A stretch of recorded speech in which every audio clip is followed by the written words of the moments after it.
Good morning friends, welcome to Manoj blogs. आज हम लोग बात करेंगे इमरजेंसी फंड के बारे में। और एक न्यू ईयर आने वाला है, 2023 आने वाला है, और जिसमें हम लोग एक टारगेट लेंगे कि 2023 में कितना इमरजेंसी फंड रखना चाहिए अपने पास। और इमरजेंसी फंड नीडफुल है सबके लिए। और एक इमरजेंसी फंड जो है वो कितना होना चाहिए, वो कोविड हम लोग को सिखा के गया। मिनिमम इमरजेंसी फंड, जैसे कोविड में सबका नौकरी, बहुत लोग का नौकरी गया है, और उसमें सबको पता चला है कि इमरजेंसी फंड कितना नीडफुल है। और आज ये वीडियो में हम बताएंगे हम अपना पास कितना इमरजेंसी फंड रखे हैं।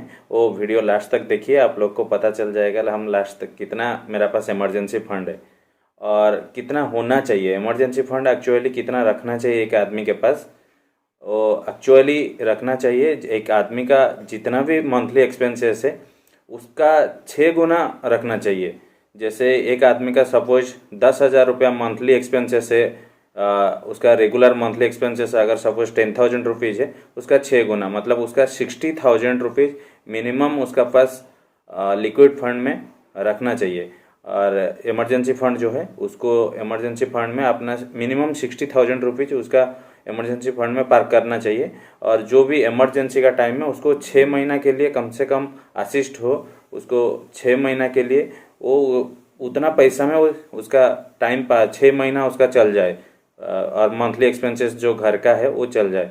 और वो एक्चुअली वो फंड को कहाँ रखना चाहिए, वो 60,000 रुपीज़ को कहाँ रखना चाहिए इमरजेंसी में। इमरजेंसी मतलब जब भी आपको ज़रूरत पड़े उस टाइम में आपको वो पैसा आप निकाल सके। जैसे आप फिक्स डिपॉजिट करते हैं, फिक्स डिपॉजिट में आपको 6 से 7% आज का डेट में रेट ऑफ इंटरेस्ट मिलता है, लेकिन उसमें आप लोग को आप कभी भी एफडी तोड़ने जाएंगे तो आपको वो 1 से 2% आपका इंटरेस्ट जो है डिडक्ट करके आपको बैंक प्रोवाइड करता है। इसीलिए लिक्विड फंड बेस्ट है। लिक्विड फंड म्यूचुअल फंड में इन्वेस्ट करना बेस्ट है, और म्यूचुअल फंड में, डेब्ट फंड में लिक्विड फंड बेस्ट है।